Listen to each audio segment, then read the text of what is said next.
Sa puntong ito, napagtanto kong hindi ako para sa lahat ng tao. Hindi ako magugustuhan ng lahat ng makakasalamuha ko. Hindi ako magiging mabuti para sa iba. Hindi laging maganda ang masasabi nila. Ano mang gawin kong pakikisama, hindi lang talaga laging uubra. Mahirap ipilit at hindi naman dapat ipilit. Tapos na ako sa yugto ng buhay na tinatakpan ko yung tunay na ako para lang magustuhan ng ibang tao, para umayon sa pamantayan ng mundo, para matanggap ng kahit sino.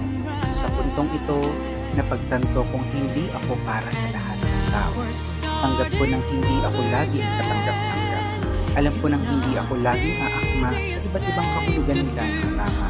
Kaya ayos lang, hindi na ako nagdaramdam. Dahil higit pa sa pagtingin sa akin ng lipunan, mas mahalaga ang sarili kong kapanatagan.